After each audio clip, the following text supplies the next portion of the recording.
bienvenue. On va voir si les gens se connectent tranquillement déjà. Coucou. Alors, ça vient de démarrer. Bizarre d'être en direct.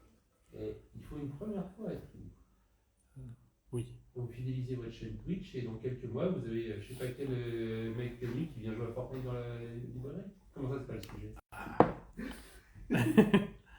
Est-ce qu'on nous entend bien? C'est la question. On fait coucou. Je crois que oui. Bonjour. Bienvenue. Je vois que les gens commencent à être là. Bonjour à Juliane, bonjour à Sacha, Mimi. Du coup, on va d'abord commencer en remerciant Denis d'être venu, Denis Savine, qui est le traducteur de Migrants qui vient de sortir, que vous voyez un peu à l'envers, mais vous avez vu l'intention, qui est publié aux éditions La Talente. On va faire des petits coucous au passage. Bonjour. Et est-ce que, pour commencer, est-ce que tu veux te présenter rapidement à ceux qui n'ont pas la chance, comme nous, de te connaître? Eh bien, je suis Denis Savine de mon nom de plume, enfin de traduction. Je traduis du russe, de la science-fiction, depuis un certain temps déjà, puisque je suis migrant, c'est mon 14e ou 15e 15e trad. Déjà. Voilà, j'ai commencé avec Dmitri Glukovski, métro 2033, qui a une certaine notoriété, on va dire. Quand même pas mal. C'est pour ceux qui connaissent pas, récit post-apocalyptique. Exactement, dans le métro de Moscou, avec des survivants d'une guerre nucléaire. Vu que le métro de Moscou a été conçu comme un bunker géant, il a été mis en usage autour de 2013. C'est pas exactement quand, puisque Dmitri ne souhaite pas en fait donner de date précise. On sait qu'en 2033, ça fait une vingtaine d'années que les gens vivent comme des taupes sous terre. Et donc c'est le récit de ces survivants, d'un jeune homme qui est né à la surface, mais qui est descendu quand il était bébé dans le métro. Et on va suivre son périple d'une station très périphérique au nord, vers le centre du métro, vers le cœur du métro, avec la découverte de cette micro-société qui s'est rescindée, comme l'humanité sait si bien faire. Voilà. Saga d'ailleurs qui compte 3 volumes principaux. 3 volumes, tout à fait. Donc, Métro 2033, 2034 et 2035. Adapté en jeu vidéo. Oui. Et aussi, Dmitri Glukovski a la particularité d'avoir ouvert son univers étendu en invitant d'autres auteurs. Tout à fait. Notamment Pierre Bordage, un auteur français que vous connaissez peut-être en tant que lecteur et auteur depuis une trentaine d'années maintenant, Voilà. avec Les Guerriers du Silence, etc. Tout à fait. J'avais une première question, d'abord par rapport à toi. Est-ce que tu ne traduis que du russe? Alors, j'ai traduit 2 livres de l'américain, également aux éditions La Talente, qui sont Amortel et Les Dragons de Dorcastel. Mais je traduis ma langue de prédilection, c'est le russe. Et du coup, comme on parle surtout de la traduction du russe, on va parler un peu de Migrants. Peut-être le présenter rapidement pour ceux qui connaissent peut-être pas. Donc déjà, c'est écrit par Marina et Sergei Diatchenko. Tout à fait. Donc ils écrivent à 4 mains. Ils écrivent à 4 mains, ce sont des auteurs ukrainiens mais qui écrivent en russe. Et qui ont, comme tous les auteurs ukrainiens qui écrivent en russe, jouissent d'un certain mépris chez les Ukrainiens parce qu'ils n'écrivent pas dans la langue mère et jouissent d'un certain mépris des Russes puisqu'ils ne sont pas russes. Néanmoins, Marina et Sergei, depuis qu'ils ont commencé à publier en 1994, ont raflé quasiment pour tous leurs romans des prix en Russie. Essentiellement, mais ils ont aussi en 1995 à l'Eurocon reçu, alors je ne sais pas si c'est officiel, parce que j'ai pas mis la main sur l'info, mais pour leur premier roman,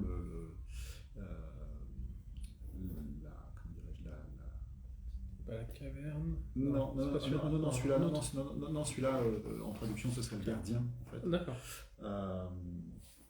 Qui donc meilleur premier roman, la distinction, voilà, je cherchais le terme, mais c'est le D'accord. premier roman. Et 10 ans plus tard, en 2005, à l'Eurocon également, qui était à Glasgow à ce moment-là, ils ont reçu le prix des meilleurs auteurs SF européens.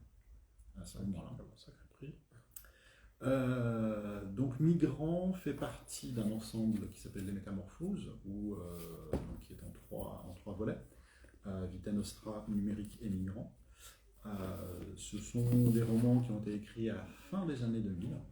Vita Nostra apparu en russe en 2007. C'est le premier qu'ils ont rédigé. Des trois, Numérique apparu en 2008 et Les Métamorphoses en 2010, si ma mémoire est bonne. Chacun des trois romans se lit indépendamment, puisque c'est le thème qui est à chaque fois abordé à travers différents angles, à travers différents prismes. Pour parler, on commence par Migrant quand même. Oui, on va commencer par Migrant. C'est la nouveauté. En fait, il clôt le cycle. On va suivre un homme adulte, ce qui n'est pas le cas dans les deux premiers. Oui, c'est vrai. On suit en fait une jeune femme, enfin une jeune femme. Oui, et un adolescent. En fait, on va la suivre entre ses 16 de 16 à 21 ans sur le roman.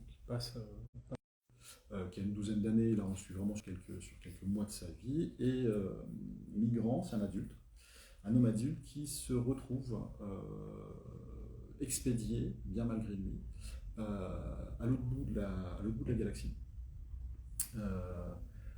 Alors qu'il marche dans la rue, le soir, il y a eu de la pluie, donc on a une description de cette humidité qui se dégage du sol, les gouttelettes qui coulent encore sur les voitures. Et au fur et à mesure qu'il marche, il va se retrouver dans un couloir aseptisé, sans ouverture, ni devant ni derrière. Et il va aboutir à la fin de ce couloir, et une porte va s'ouvrir devant lui, il va rentrer dans un bureau, on lui dit voilà, votre visa d'immigration a été accepté. Pas de chance en revanche, parce que le monde que vous aviez demandé n'est plus disponible. Il refuse, il n'accepte plus en tout cas. Il ne correspond plus aux critères non plus de. Voilà, c'est pas trop, voilà. En tout cas, pas possible d'aller là-bas.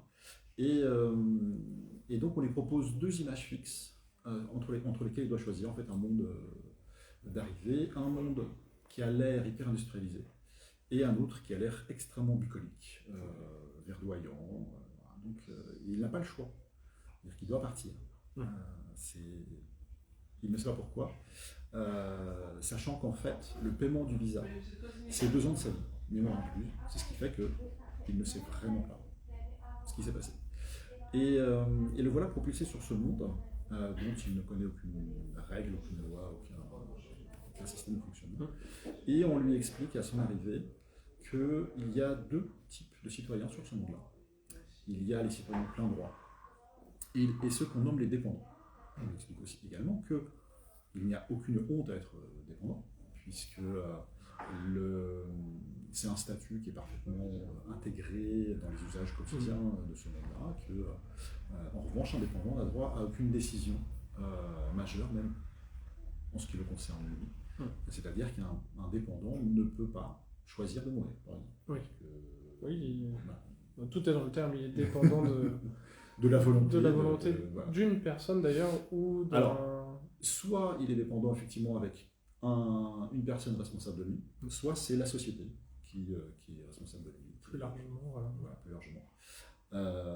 Et notre protagoniste, qui s'appelle Crocodile, est un petit peu révolté par rapport à cette tâche-là, et il va tout faire pour devenir un citoyen de plein droit, puisque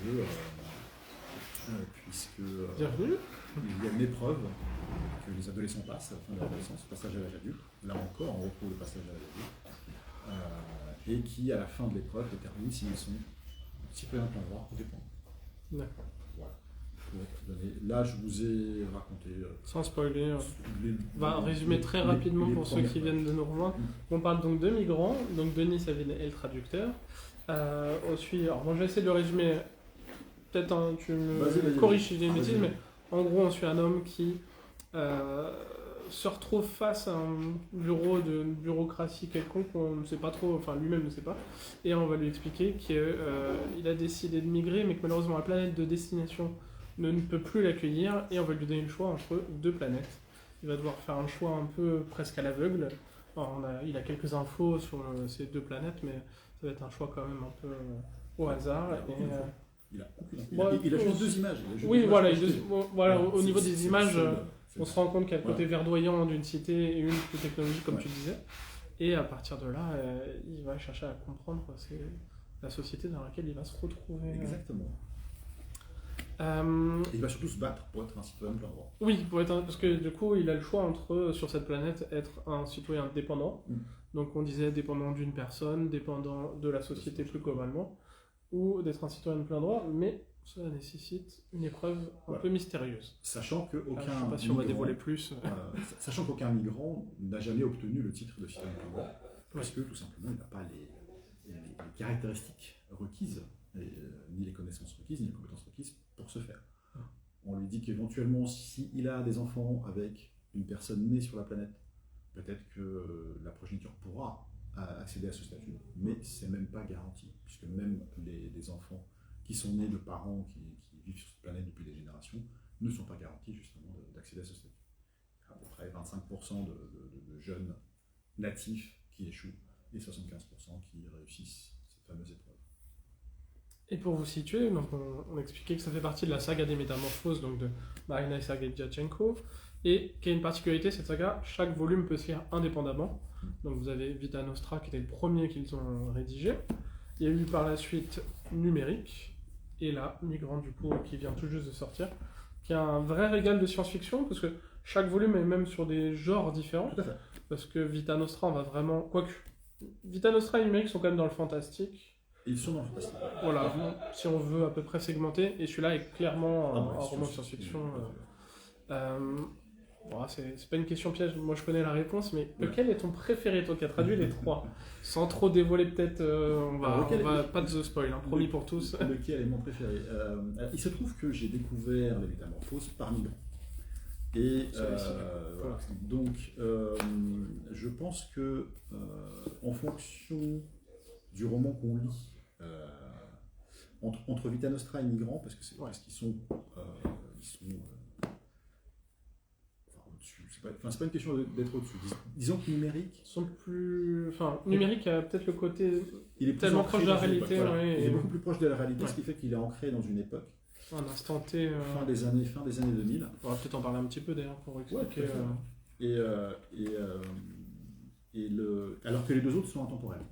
C'est-à-dire que et à partir du moment où on traite, je pense, en science-fiction, en photophilique, d'un sujet intemporel, on ne perd jamais de pertinence, ou très peu, puisqu'on va s'attacher à des problèmes de société, à des problèmes d'individus. Alors, non pas que Numérique esquive ça, puisque en fait, Numérique, c'est l'histoire d'un jeune garçon d'une douzaine d'années qui est un surdoué, qui est dans une famille dysfonctionnelle moderne, c'est-à-dire que la mère, on se resitue fin des années 2000, la mère est accro au blog, où elle passe ses soirées à écrire des articles, à aimer les articles des copains, des copines sur le web. Le père est accro aux chaînes d'information en continu, ce qui fait que le gamin, il est livré à lui-même.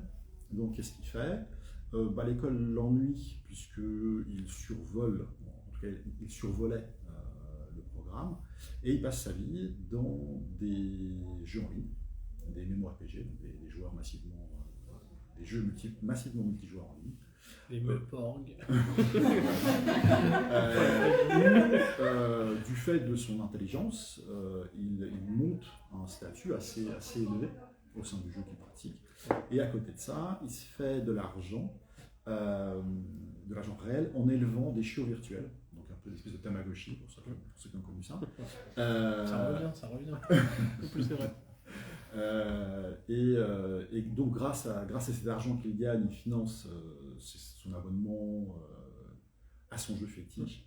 Et il se trouve que les parents vont se rendre compte qu'il sèche les cours et ils vont vendre son ordinateur. Et il va fuguer.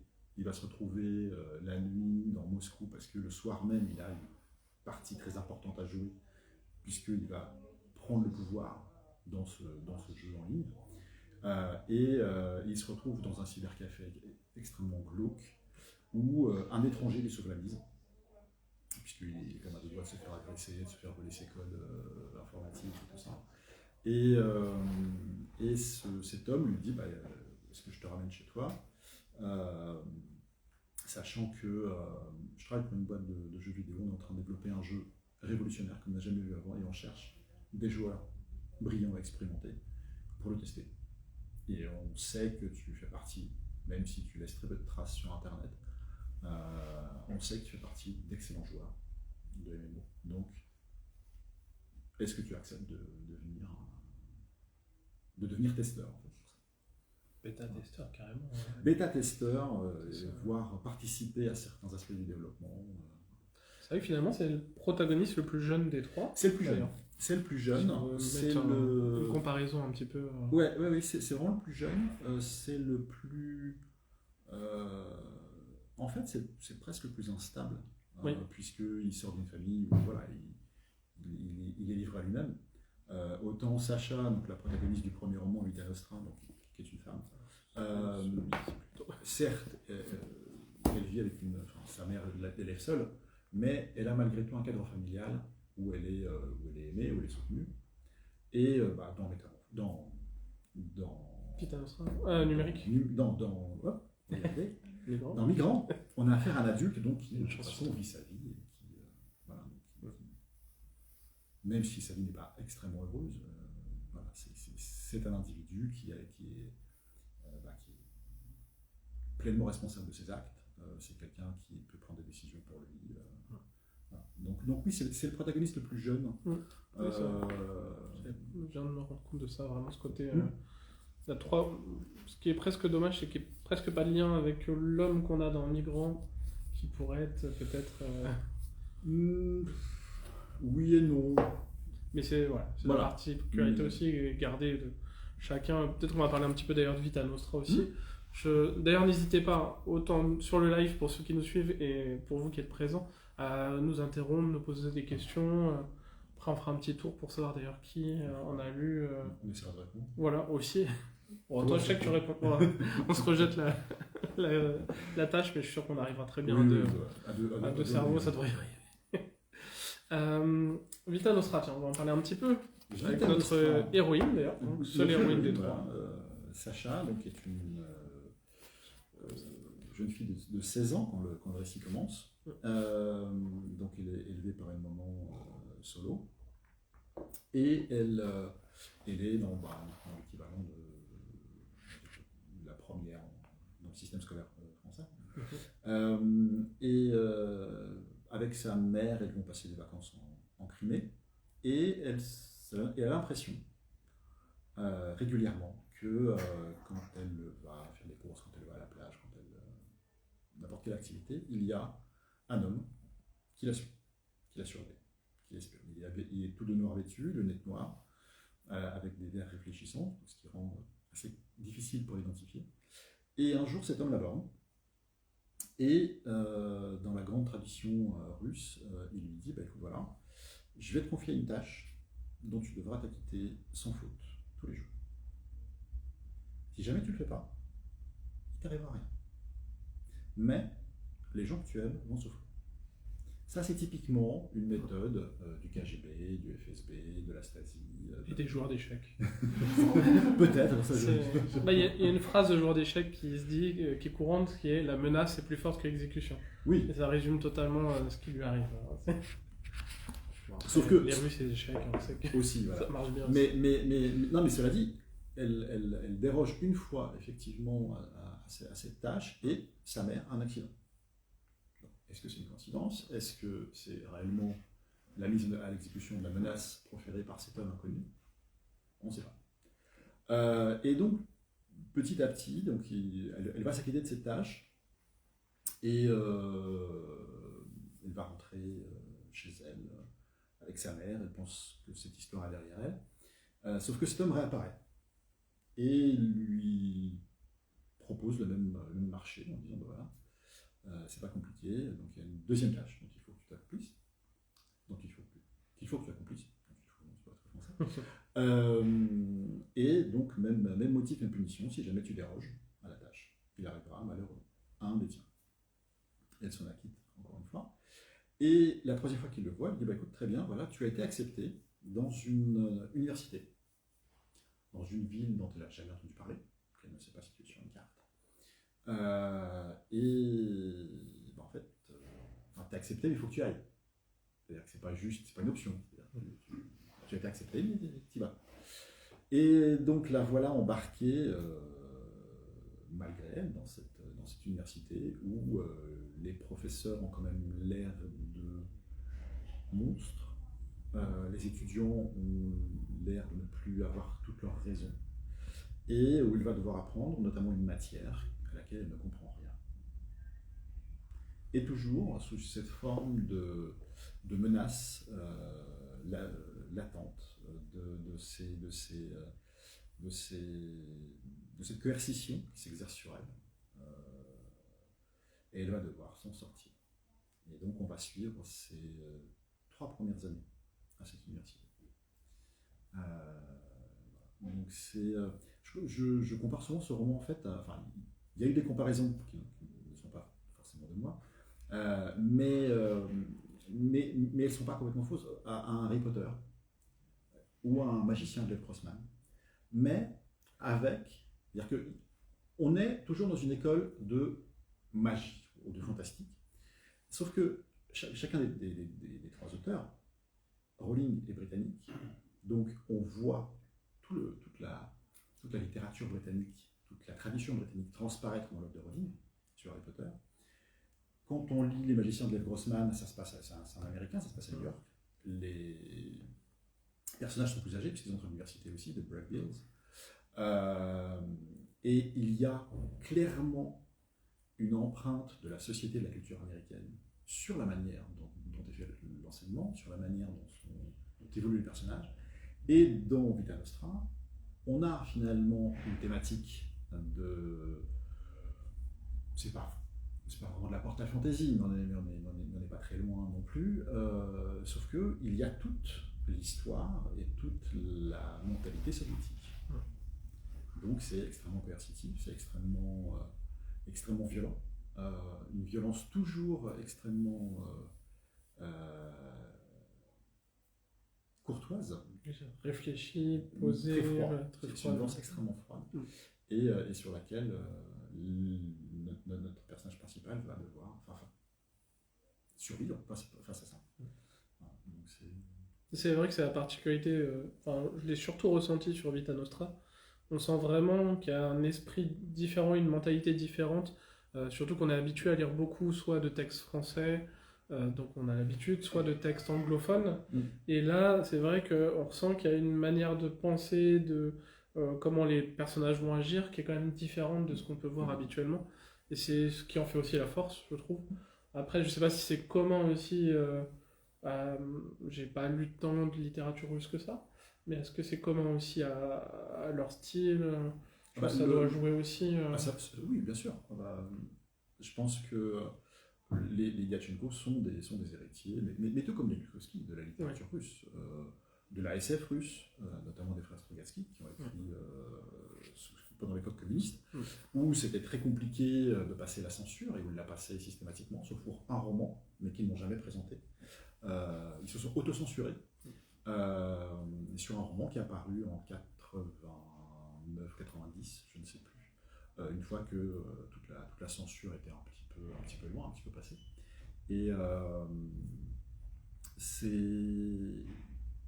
il y a tout est métaphore, beaucoup de choses sont même si elles peuvent être transparentes, les métaphores visiblement passent la censure. On passait la censure à l'époque soviétique, puisque Strugatsky, que ce soit Lilité, que ce soit Stalker, que ce soit... Ce qui a souvent permis du coup la science-fiction, même pour dans d'autres pays, on voit avec l'Argentine et la bande dessinée. Ah oui, de potentiellement passer entre certains auteurs chinois aussi. Entre les mailles du filet de la censure, intéressant. parce que c'est... voilà. Oh, c'est un truc d'ado, attardé, très grave. Et Vita, en plus, on a noté qu'il a eu un très bon accueil en France. Mine de rien, il a eu beaucoup de prix. Oui, oui, Un prix Imaginal, Grand Prix l'Imaginaire, pour citer que cela. Mais il a eu un très très bel accueil. Alors en fait, l'accueil a été à retardement. En fait. Oui, c'est vrai. Vita Nostra a réussi grâce au Covid. Non, mais... Pour une fois que Covid... Non, parce que bon, il est un peu épais. Oui. Le temps de lecture des libraires C'est Vita est Nostra, compté. numérique, référence.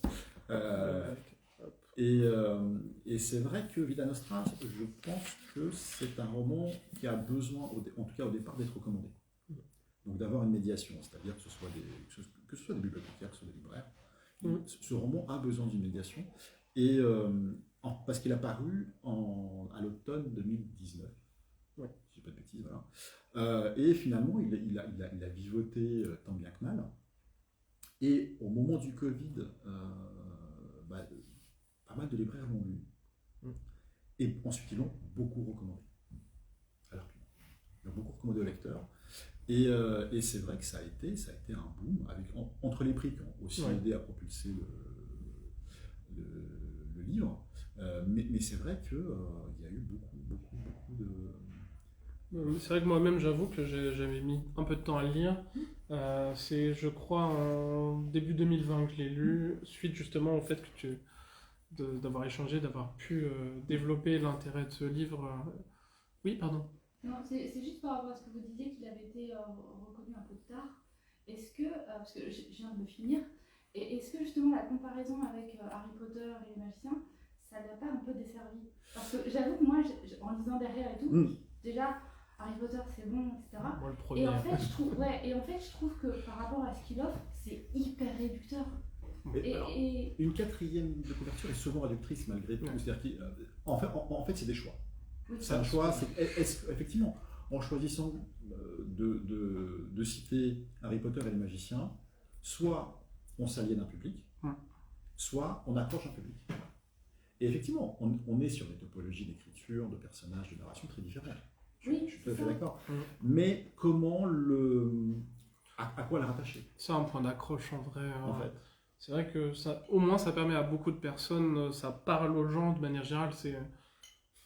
Après, c'est comme souvent sur beaucoup de livres, la quatrième va y avoir un blurb ou une citation. Enfin, on va parler d'un autre roman pour vraiment raccrocher. Et c'est vrai que ça peut réduire pour beaucoup de lecteurs. Moi, le premier, quand on m'a dit Harry Potter croisé avec autre chose, j'ai oh là là, c'était pas le bon point. Mais je vois aussi une autre question qui peut être intéressante. La réponse est satisfaisante. Ah oui, très bien, oui, parfait. Je pense que je me suis permis, mais parfait, merci. c'est vrai qu'on parle du fait que ce soit une série, c'est une saga, et chaque tome, donc nous on le sait pour les avoir lus, sont indépendants. Et comment expliquer que c'est une série et en même temps que chaque tome est indépendant? C'est vrai que c'est le plus complexe à expliquer, mais c'est intéressant. Parce que c'est un projet littéraire dont le centre n'est ni la narration ni les personnages, c'est le thème. C'est le thème des métamorphoses. Les métamorphoses, c'est un thème qui existe depuis l'Antiquité. Je veux dire, les métamorphoses de Ovide étant les plus connues, mais il y a eu un nombre incroyable de livres qui parlent de métamorphoses. Les dieux grecs eux-mêmes se métamorphosaient en animaux, en humains pour marcher sur Terre et faire leurs histoires diverses et variées. Et c'est vraiment ça le projet en fait. Le projet, c'est de parler des métamorphoses physiques, des métamorphoses intellectuelles, mentales,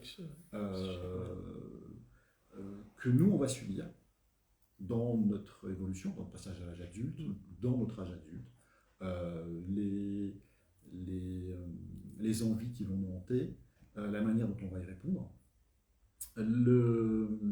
En fait, le fil rouge de ce projet-là, c'est vraiment la métamorphose. C'est-à-dire que le premier roman, Vita Nostra, c'est une métamorphose malgré soi. C'est une métamorphose forcée. C'est une métamorphose qui est forcée d'un côté, subie de l'autre. Elle est subie par Sacha. Mais qui finit par en percevoir toute la richesse et tout l'intérêt, et qui va l'accepter. Mais l'acceptation, elle arrive vraiment in fine. Dans numérique, le protagoniste va être tenté par la métamorphose, qui va lui proposer cet homme mystérieux qu'il va rencontrer dans ce cybercafé la nuit. Mais c'est une métamorphose souhaitée, mais c'est pas une métamorphose pour de bonnes raisons. C'est une métamorphose à des fins personnelles, à des fins de pouvoir, de domination, de réalisation de ses désirs, quels qu'ils soient. Et finalement, dans Migrant, c'est une métamorphose recherchée, souhaitée ardemment, puisque notre protagoniste va vouloir s'intégrer dans cette société, il va vouloir se métamorphoser pour correspondre à ce nouveau monde dont il ne peut pas partir, et sur lequel il est bien obligé de s'imaginer construire son existence. Et c'est non seulement une métamorphose souhaitée ardemment, mais en plus, elle va se révéler altruiste. Je ne dis pas plus pour celles et ceux qui n'ont pas lu Migrant, et pour cause il vient de sortir. Oui. Donc voilà, c'est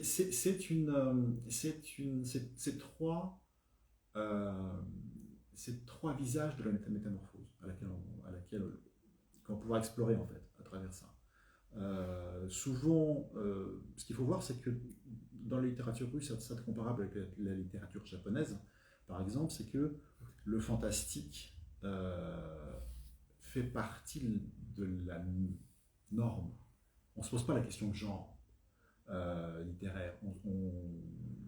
Comme dans beaucoup de romans d'Haruki Murakami ou d'Yoko Ogawa, par exemple, pour citer que c'est de là, au Japon, le fantastique, il y a une perméabilité en fait entre le monde réel et le monde fantastique qu'il y a eu aussi en France, hein, je veux dire, passant, enfin, je dirais, c'était plein, Villiers de Guégadon, enfin, peu importe, mais qui en fait a complètement disparu dans le cours du XXe siècle pour avoir une littérature littéraire. Et là, les frontières sont en train de s'amenuiser de nouveau, en fait. On a des choses très intéressantes en planche qui reprennent des tropes de la SF, qui reprennent des tropes du fantastique. Mais il y a eu cette distinction, ce fossé qui a été créé de manière tout à fait artificielle, selon moi, en France, en tout cas, sur entre littérature de genre et la littérature bien comme il faut. D'ailleurs, ça peut être une question, toi qui vois un petit peu, tu tiens un peu, je suppose, au courant de la littérature russe. Est-ce qu'ils distinguent beaucoup plus les genres, enfin, ils distinguent comme nous bien les genres, ou ça se... Comme en littérature, mine de rien, anglophone, où on est plus sur fiction, non-fiction, oui. Plus que... Là c'est pareil, c'est-à-dire qu'on écrit... il n'y a pas de barrière entre la littérature, on va dire, blanche, au sens très, très littéraire, et la littérature qui va utiliser des ressorts du fantastique, de la science-fiction. C'est quelque chose qui a perduré en fait. Oui, ça confirme qu'on est très français de classifier autant. Mais cela dit, de la même manière que n'importe qui aujourd'hui, enfin que beaucoup de pays aujourd'hui dans le monde, ils ont leurs rayons, ils ont leurs labels, bien sûr. On subdivise, on met des étiquettes de manière à bien identifier pour les algorithmes. Mais un métamorphose par exemple aurait été mis avec la littérature dite blanche sans problème oui. en Russie ou après tout dépend des rayons de librairie. Tout dépend de comment on gère. Oui, tout à fait. Tu vas avoir des choses un peu plus thématiques. Bien sûr. Qui viennent. Et moi j'avais une question aussi sur la traduction du russe.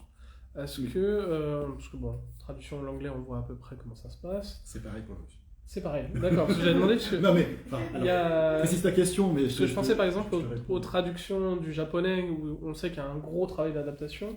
Est-ce qu'il y a une fluidité qui est la même que sur une traduction de l'anglais? A priori, oui. Parce que le japonais va avoir beaucoup de répétitions, on renomme beaucoup les personnages, ce qu'on n'a pas forcément nous l'habitude, en tout cas en français. Alors, est-ce qu'il y a de l'adaptation? Il y a forcément de l'adaptation. En fait, la langue et la pensée sont intimement liées. Donc si on ne parle pas la même langue, on n'a pas forcément la même manière de penser. Oui, d'ailleurs. Et je pense que plus l'éloignement géographique et linguistique est grand, plus finalement l'écart entre les civilisations est marqué. Ouais. Néanmoins, on fait tous partie d'une seule espèce, qui est l'espèce humaine. On est mu globalement par les mêmes mécanismes mentaux, sociaux, même s'il y a des disparités, évidemment, mais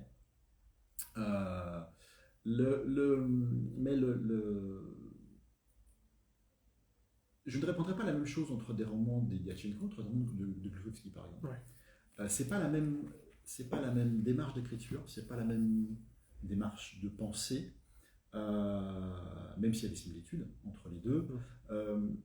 Les Ilyachenko, ils sont plus âgés que Dmitri. Ils ont... alors pour moi, ils sont plus faciles à traduire. D'accord. Puisque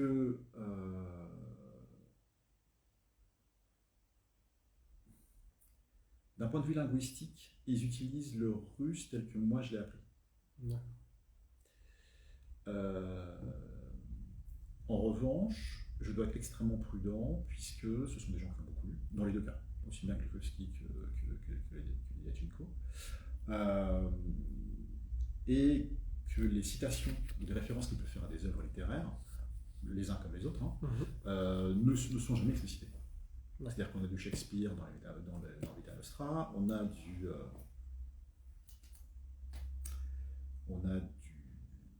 je ne sais plus comment il s'appelle. J'ai pas trop de mémoire. Désolé. C'est un hispanophone. Ça me reviendra. Oui. Les Noces sanglantes, c'est. Et l'escargot. Oui. Bon, bref. Ça nous reviendra. Garcia Lorca. Ah oui, Garcia Lorca. Donc, c'est truffé. C'est, en tout cas, il y a beaucoup de références littéraires chez les Ilyachenko. Donc, je suis extrêmement cinématographique. Même dans le titre de la saga. Ah oui, aussi, ouais. Vita Nostra Provincias, tout à fait, ouais. Et, et dans le numérique, il y a une référence à Angélique Marquise des Anges. Une grande culture. non, voilà, c'est extrêmement divers. Alors, chez Glukhovsky, c'est pareil, c'est-à-dire que, en fait, ce qui est intéressant avec Glukhovsky, si on veut savoir ce qu'il a lu, il suffit de lire le premier chapitre de Métro 2033 et dans les quelques livres qui sont sauvés dans la bibliothèque du père adoptif, notre personnage principal, on retrouve en fait globalement la bibliothèque de Gluco. Son historique. Voilà, c'est-à-dire on y retrouve du Borges, on y retrouve du Garcia Lorca, on y retrouve du Cortázar, enfin beaucoup de réalisme magique. Par exemple, mais pas que, et typiquement pour le réalisme magique, effectivement, Soumerki est un hommage de Glukhovsky à ce genre qu'il affectionne, qui est le réalisme magique. Voilà. Mais c'est un vrai hommage, c'est pas du plagiat. Tu veux qu'on en parle un peu tant qu'on... Je suis là, une petite particularité du personnage qui est traducteur. Oui, enfin, alors cela dit, Crocodile aussi traduit. Oui, c'est vrai. Voilà, donc, je l'ai moins ressenti, enfin, oui, moins mis en avant. Mais oui, c'est vrai qu'il est traducteur. C'est un récit de traduction.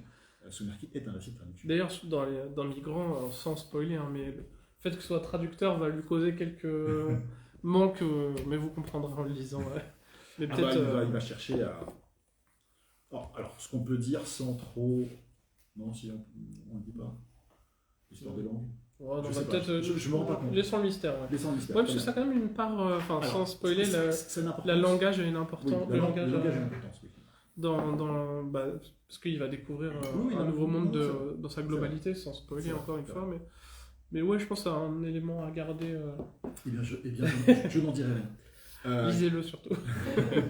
Enfin, je n'en dirai rien d'autre que. Faut qu'on en échange après. Ce que je disais un peu plus tôt, c'est que le langage définit la pensée et inversement. Il y a un rapport intime entre la langue et la pensée. Oui, Soumerki, c'est un récit dont le protagoniste principal est un traducteur et qui va devoir trouver une traduction pour manger et payer ses factures. Et il se trouve qu'il va se voir confier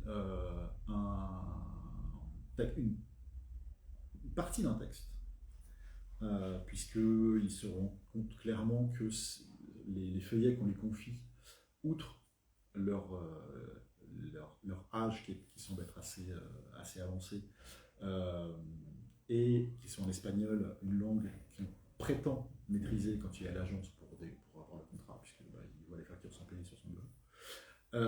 C'est en fait le récit de cette traduction qui commence par le chapitre 2, et dans laquelle il va plonger, aussi bien métaphoriquement que finalement littéralement, puisqu'il va traduire un manuscrit qui remonte à l'époque du grand autodafé dans le Yucatan, des textes.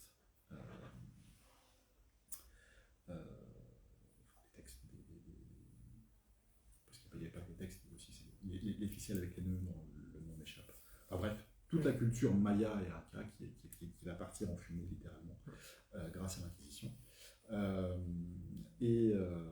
au conquistador en l'occurrence. Donc il va se trouver à traduire ce texte dont, au fur et à mesure de la traduction, des éléments vont venir interpénétrer sa réalité quotidienne de Moscou en 2012. Donc voilà, on va avoir ces éléments qui vont, comme s'ils sortaient des pages finalement, ces éléments fantastiques. Et il va suivre l'expédition qui est relatée dans le texte qu'il traduit, et avec des éléments qui vont venir bousculer plus ou moins sauvagement son quotidien, là aussi littéralement. Ouais, clairement. Voilà, donc il y a là effectivement une déclaration d'amour de Gloukovski à cette littérature, à ce rythme magique, à la littérature fantastique en fait, de manière générale, Ouais. puisqu'il en a été un lecteur très friand. Et je me demandais, du coup, on disait tout à l'heure que tu avais quand même traduit plus d'une dizaine d'ouvrages. Est-ce qu'il y en a un sur lequel tu t'es le plus peut-être amusé, ou il y en a un qui ressort un peu de... Non, amusé, mais ça... Je sais pas, où tu as pris peut-être le plus de plaisir, ou qui t'a le plus peut-être touché Les histoires de traducteurs, forcément, il y a un petit côté corporatiste. Petite mise en abîme. Petite mise en abîme, tout à fait sympathique.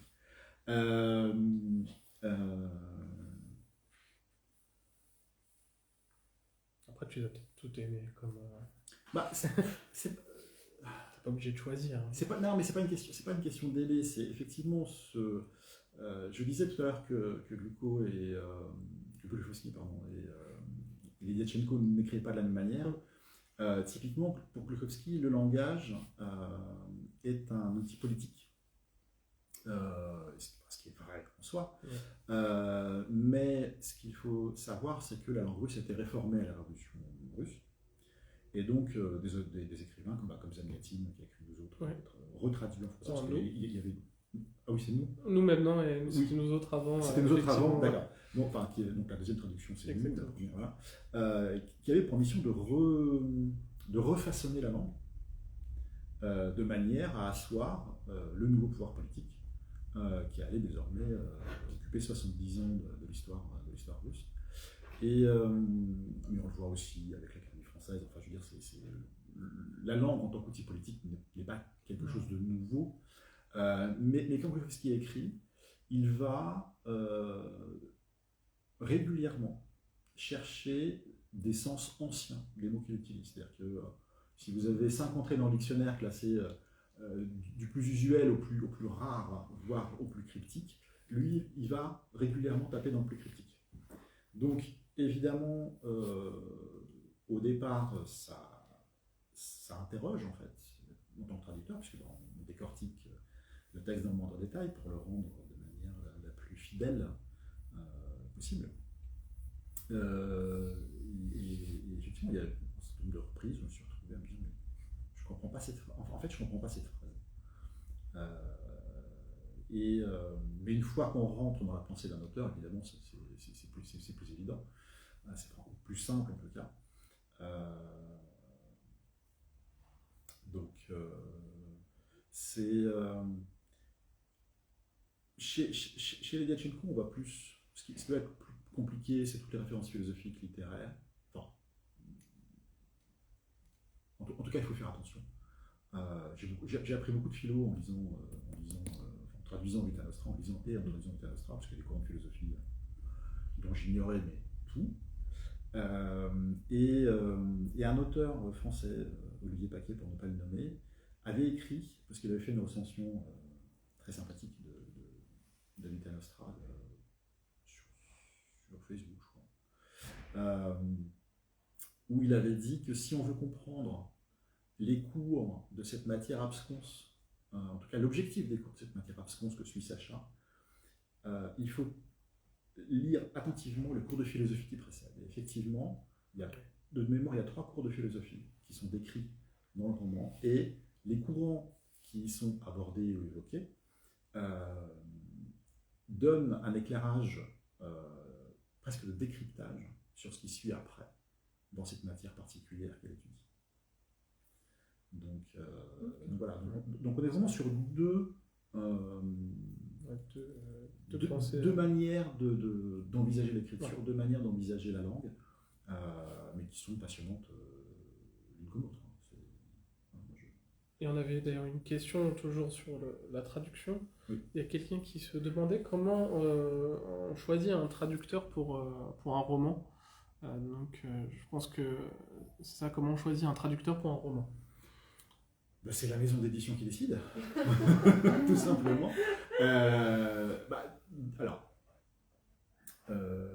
Plusieurs manières de faire.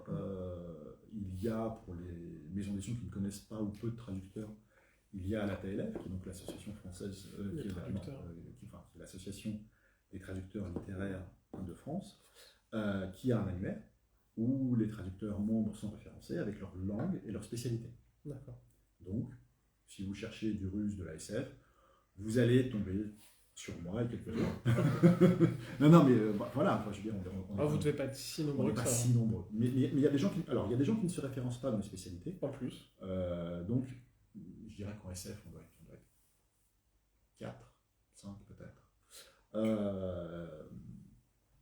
Sachant que parfois, on a la surprise de voir certains romans russes traduits de l'anglais, en tout cas traduits par des traducteurs de l'anglais, puisqu'en fait c'est des retraductions d'œuvres traduites en anglais. Et, voilà. C'est un peu sacrilège, alors sacrilège, je sais pas, mais ça rajoute, je trouve, ça rajoute. Ça enlève un bout de pensée. Oui, ça rajoute un ça dilue la pensée. Et ça permet de découvrir des textes quand même. Mais... Voilà. Donc il y a l'annuaire de la TLF qui est très bien fait. On va sur le site, on tape annuaire, et puis on regarde. Ou effectivement, c'est par proximité, parce que on connaît machin, qui connaît machine, qui connaît truc, et puis il traduit du russe. Et lorsqu'un nouveau traducteur arrive dans une maison d'édition, en règle générale, il fait un bout d'essai. Et parfois, c'est plusieurs traducteurs qui vont faire un bout d'essai sur les 5-10 premières pages d'un roman que l'éditeur voudra faire traduire, et l'éditeur va décider en fonction du résultat de ce qui lui convient ou pas. Ouais. Alors évidemment, beaucoup de gens à qui je décris ce processus disent mais c'est très biaisé, parce que comment il sait si c'est juste ou pas? C'est vrai. La question est légitime. Je veux dire, du japonais, du chinois, du islandais. L'expérience peut aider déjà la fluidité de la lecture, je suppose. En fait, il va juger sur le français. Déjà, oui. Essentiellement. Tout simplement. Parce qu'il n'y a pas d'absurdité. Parce qu'il n'y a pas forcément, de russophone, de lecteurs en islandais, coréen, peu importe. Donc oui, c'est l'éditeur qui va choisir en fonction d'un tas de critères qui lui sont propres, le traducteur qui va s'occuper d'un texte. C'est vrai que parfois aussi, je rajoute ça peut être aussi un traducteur qui va apporter un projet à un éditeur. C'est plus rare, je suppose. Mais... Oui, alors ça, c'est un grand mythe. C'est un grand mythe. C'est bien de défaire les mythes aussi. Non, alors, ça peut arriver. Oui, mais c'est comme tout, c'est-à-dire qu'un manuscrit envoyé par la poste peut aussi être édité. Oui. Peut être édité et publié. Mais, c'est très rare aussi. Mais voilà, c'est-à-dire que les éditeurs aiment bien avoir leur petit précaré de la décision sur un projet. Après, oui, de temps en temps, ça arrive en disant, bah, tiens, il y a ce bouquin-là qui est vraiment bien. Il le vérifie d'une manière ou d'une autre, à travers des confrères ou autres, et il dit, ah bah oui, ce bouquin est bien, et donc il veut bien. Sauf qu'ils ne vont pas forcément prendre le traducteur qui a même le bouquin. Oui, c'est vrai. C'est-à-dire que ça veut dire qu'on retire 2 choix à l'éditeur. Le premier, celui de ce qu'il met à son catalogue, Oui, et le plus le deuxième, traducteur. plus le traducteur. Ouais. C'est-à-dire que je pourrais être un très mauvais traducteur. Je veux dire, Et avoir un très bon goût. voilà, je veux dire, je connais 3 mots d'allemand, je peux arriver avec un bouquin. C'est vrai. Non, je pourrais pas parce que je serais incapable de juger de sa qualité, mais j'arrive avec un bouquin en allemand, je vous apporte le bouquin, je veux le traduire. Non. Enfin, Mais par contre, à noter, je disais, on perd quelque chose quand une langue est traduite, par exemple de l'anglais, et qu'on traduit de l'anglais. Mais par contre, il faut noter que c'est hyper intéressant que ce soit traduit de l'anglais, parce que justement, les éditeurs n'étant pas assez avoir des œuvres polyglottes, ça permet de découvrir plus Tout à fait. facilement. Tout à fait. C'est notamment comme ça qu'on a découvert Sing Sing Liu en France, c'est qu'il a été traduit en anglais, primé, et enfin traduit du chinois vers le français, par exemple. Ça, c'est intéressant. Ah oui, aussi, c'est évidemment une œuvre traduite en anglais, c'est un gain de c'est temps le bonheur. ouais. C'est le bonheur parce que pour des langues plus rares, pas statistiquement sur la population Avec moins de terrestre, traducteurs, mais voilà, en sur France, moins de traducteurs, peu de locuteurs, donc oui, c'est bien sûr. Et Louis, qui a aussi une petite question, est-ce qu'il y a une traduction que tu n'as pas aimé faire? Je sais pas si c'est... Ou plus difficile plutôt. Est-ce que c'est quelqu'un qui me connaît, qui me pose une question piège? Non, c'est quelqu'un qui nous connaît dans la librairie et le club de lecture, mais... alors, non, je pense qu'il est plus peut-être plus difficile il y a que une l'autre. traduction sur laquelle j'ai vraiment souffert, physiquement. Parce que j'ai la fâcheuse tendance de rentrer en symbiose avec le texte que je traduis et de m'impliquer de manière émotionnelle assez forte. Ce qui fait que la pire traduction, je pense, c'est l'un des meilleurs bouquins de Bukowski, mais ça a été un calvaire pour moi, c'est Futur. Ah, oui. Futur pousse les curseurs de l'anticipation très loin. Futur se déroule dans un univers où l'homme a acquis l'immortalité grâce à la biologie. Enfin, il a acquis. Ça dépend. En Europe, l'égalité fait que tout le monde y a droit. La contrepartie, c'est que pas d'enfants. La contrepartie, c'est qu'on a créé une brigade qui va chasser les contrevenants. Aux États-Unis, c'est comme la Green Card, c'est du tirage au sort. En Russie, dans la Grande Russie, c'est réservé à une élite. Évidemment, les autres meurent comme toujours, il n'y a pas de souci. L'Inde et la Chine, je crois, dans ce cas, se sont combattus à l'arme nucléaire, donc je ne sais plus qui reste vivant, donc c'est assez... Voilà. Et bref, et donc en fait, on va être en Europe et on va suivre un personnage qui est matricule 717, me semble-t-il. Je crois que c'est vrai. Et qui fait partie d'une de ces fameuses brigades qui chassent les contrevenants qui ont procréé. Et donc, lorsqu'on tombe sur des gens qui ont procréé malgré l'interdiction, l'enfant vit, mais l'un des parents doit sacrifier pour lui. Voilà, c'est un humain, c'est une vie pour une vie. Donc on injecte aux parents un sérum qui va faire que dans les X mois qui suivent, ils vont mourir. Évidemment, quand on a des jumeaux, c'est pas de bol, puisque les deux ils passent. Et donc on va suivre cet homme et son parcours est extrêmement violent. C'est-à-dire que des descriptions de viols collectifs, des descriptions d'altercations au napalm sur les quartiers de Barcelone, toute la violence psychologique qui règne dans ce monde-là. A été extrêmement rude en fait, parce qu'il faut provoquer, il faut bien voir que quand on traduit, l'idée c'est de provoquer la même émotion, le même ressenti chez le lecteur que dans l'œuvre originale. C'est-à-dire qu'il faut moi je ne peux pas me détacher chirurgicalement de l'émotion de lecteur. En tout cas, je ne sais pas faire. Je suis sûr que j'ai des confrères et des consoeurs qui savent très bien faire, et c'est très bien, enfin, je ne dirais pas de bonne façon de traduire. Mais ça a été un vrai calvaire. Et physiquement, et je n'ai fait, enfin, je suis Puis, physiquement. C'est un roman en plus qui est long, enfin qui est très Oui, très bien, mais qui est très long, 800 long, pages. ouais, c'est une belle briquette. Il y a 800 pages de souffrance. Mais non, mais enfin, Et passionnant. mais qui est une. Mais à vivre, c'est vrai que pour les gens qui sont un peu sensibles, ça peut être. C'est compliqué. Et puis à traduire, ouais. Parce qu'il faut, encore une fois, hein, c'est vraiment chacune des émotions, que ce soit la révolte, le dégoût, la tristesse, la colère, voilà, ça requiert de se dire quels outils, il y a un côté un peu froid derrière, de se dire quels outils j'ai en français pour ce faire, quels mots je vais choisir, qu'est-ce que je vais... est-ce que je passe quelque chose sous silence de manière à ce que l'imagination du lecteur en fasse quelque chose de pire? Voilà, comment j'adapte finalement et toujours dans l'idée d'avoir le même ressenti à la fin. Voilà. Et, donc Futur, qui est un excellent roman, a été un calvaire de traduction. Ouais, j'imagine. Vous savez tout. Oui, bien sûr. Mais du coup, c'est quoi exactement le process pour une traduction? Est-ce qu'il y a vraiment ce côté recherche avant? Parce qu'on n'y a pas, j'imagine, ça peut, mais il n'y a pas ce côté où on peut contacter l'auteur automatiquement pour savoir pour préciser une pensée. Alors, oui, alors on peut, alors en fait ça dépend des auteurs.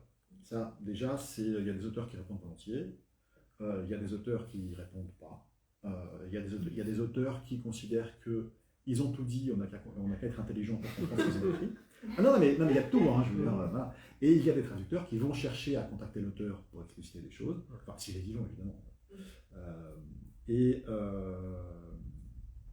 il y a des traducteurs qui vont vraiment travailler dans leur coin, avec leur compréhension du texte et leur vision du texte. Donc évidemment, ça va demander des recherches, ça va demander d'essayer de se mettre dans la tête finalement de l'autre. Et c'est pas facile, et des fois on fait on peut, en tout cas, on peut faire des contresens sans le vouloir, tout simplement parce que à un moment, on a un élément, une clé, qui nous dit que le prochain paragraphe, c'est du sarcasme.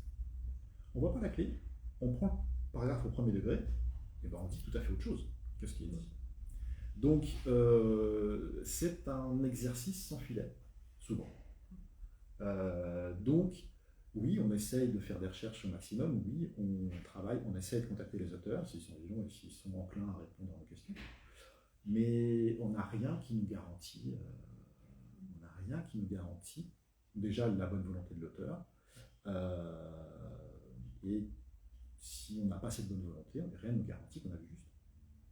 Il n'y a pas, par exemple, j'en ai pensé, mais personne fournit son manuscrit, par exemple, peut-être des... Personne. Il n'y a pas d'auteur qui donne, je sais pas, des pages de manuscrits, des trucs, pour essayer de... Avec des annotations, par exemple. Ouais, Non, c'est... Alors pour Futur, le cas pratique de Futur, c'est que Dmitri avait fourni... parce que Dmitri, le premier pays qui traduit Dmitri, c'est l'Allemagne. Alors, historiquement, l'Allemagne achète énormément de littérature russe qui font traduire. Et pour ce roman-là, il y avait eu de très très bons échanges entre le traducteur allemand et Dmitri. Parce que Dmitri est très, très ouvert pour répondre aux questions. Il n'y a pas de souci là-dessus. Et je pense que il a demandé à son agente, en fait, une fois qu'il a eu fini cette correspondance avec le traducteur, d'inclure le fichier à chaque fois qu'un pays achetait les droits, d'inclure le fichier de correspondance, puisqu'il y explicité un certain nombre d'éléments. Mais ça, c'est très rare d'avoir ça. C'est très très rare d'avoir ça. Donc là, effectivement, c'est comme si on avait des parties du texte commentées par l'auteur. Voilà. Mais ça, c'est pas la règle générale. C'est loin d'être le cas. C'est une exception, je dirais. Oui, c'est pas. De manière aussi dense et aussi ouais. directe, oui, c'était une exception. D'autres questions? Oui. Moi j'ai une question, mais pas du tout par rapport à la traduction. J'ai vraiment adoré Vita Nostra et je trouve que il pourrait tellement avoir une suite. Donc est-ce qu'une suite est prévue ou pas du tout? Quelle transition incroyable! Tellement aventure.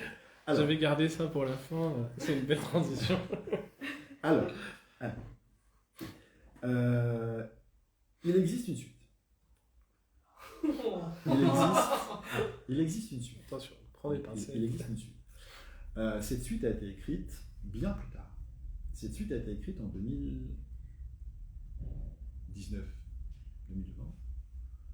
Je sais jamais. Bref.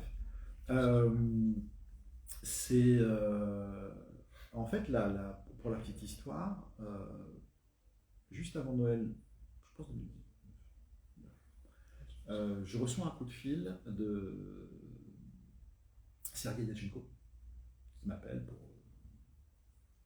alors qu'on ne s'est jamais parlé jusqu'à présent. On a eu quelques échanges de courriel, mais rien de plus. Et il me dit, voilà, en fait, avec Marina, on vient de terminer Vita Nostra 2. Et on ne sait pas si... non, 2020, puisqu'il y avait déjà eu le prix. Donc c'est 2020. Ah oui, oui.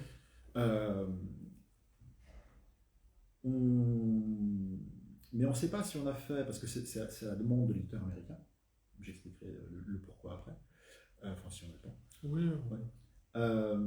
Et on ne sait pas si c'est du fan service ou si ça vaut vraiment le coup. Est-ce que c'est vraiment un roman qui correspond à ce que nous on peut écrire? C'est souvent le risque quand on prolonge une expérience. Quand on prolonge un bouquin, notamment comme Vita Nostra, c'est compliqué. Et donc il me dit, est-ce que ça vous dérange, vous et quelques autres traducteurs, de lire le manuscrit dans l'état dans lequel il se trouve là, c'est pas une version complètement définitive, et de nous dire si c'est des faits de service, mais honnêtement, enfin je veux dire sans prendre de pincettes. Et donc, je dis évidemment très volontiers, et effectivement... c'est le moment où vous pouvez être jaloux. Et il est en train de vous dire qu'il volontiers, il a lu avant tout le monde. Et dans une version qui n'existe pas. Oui, en plus, oui. Puisque celle qui existe aujourd'hui est différente.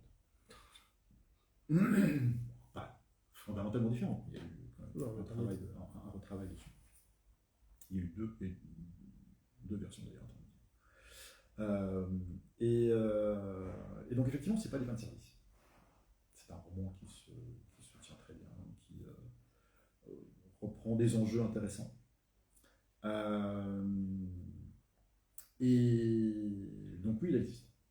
Après, est-ce qu'il arrivera en France? Ça, c'est autre chose. Faire des petits mails à la Talente. Harcèlement, là. C'est des suggestions, c'est pas... On les oblige pas. C'est possible. Mais on veut lire ça en tout cas.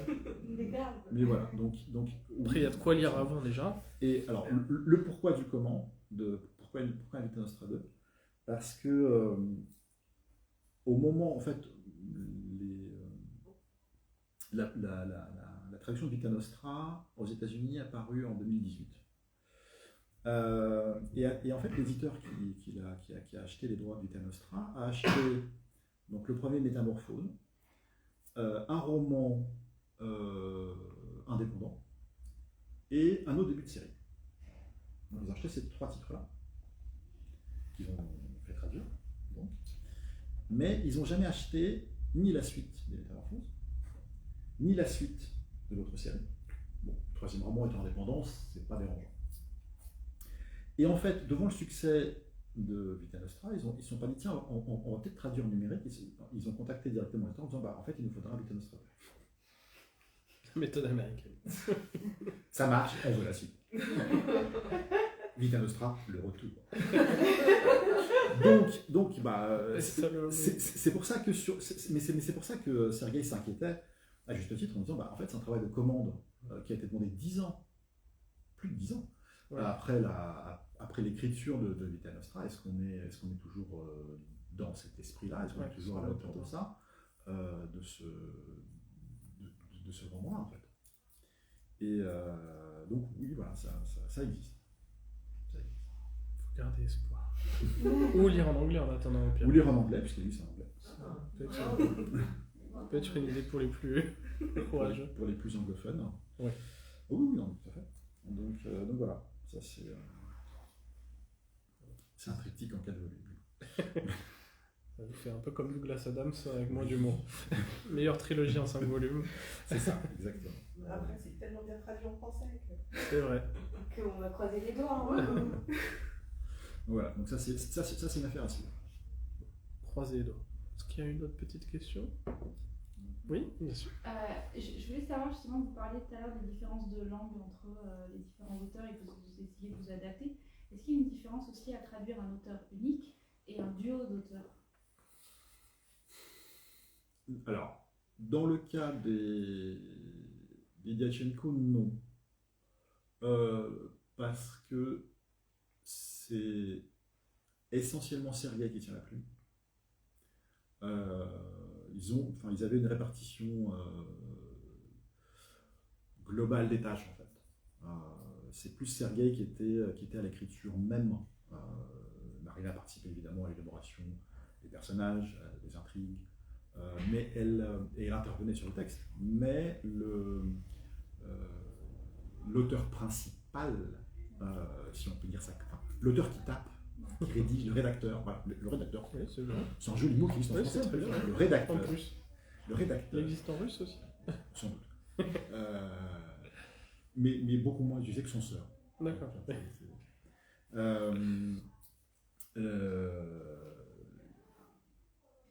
Donc l'emprise sur l'écriture même de Marina était plus faible en fait. Alors que les personnages on les lui doit, alors que la construction d'univers on la lui doit beaucoup. C'est vraiment Sergueï qui était à la rédaction. Beaucoup, pour beaucoup. C'est intéressant. Je me demandais justement sur le process d'écriture, quand on est deux, c'est toujours compliqué.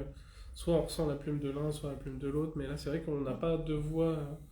Oui, mais alors après, je dirais qu'il n'y a qu'un seul traducteur. Donc oui, aussi. Il peut y avoir ça aussi un harmonise. biais de traduction qui est que Oui, t'as harmonisé le tout. on harmonise. Si ce n'est pas déjà fait. Typiquement, pour parler de notre roman Assimin, traduit par une traductrice que je connais bien, qui s'appelle L'acide sur l'acide, de la famille Carré, de Mike, Linda et Louise. Là, ils ont vraiment écrit Assimin parce qu'ils sont distribués les chapitres et les personnages. Sauf que dans le cas d'un travail collégial, très souvent, les textes repassent par toutes les mains. Et donc, il y a du travail d'édition qui est fait. Donc, il y a une forme d'harmonisation, même si la patte de chacun et de chacune est plus reconnaissable, je pense, dans la cité Que dans notre cas. que dans notre cas des métamorphoses. Peut-être une dernière question, on va pas tarder à conclure, je pense. Non.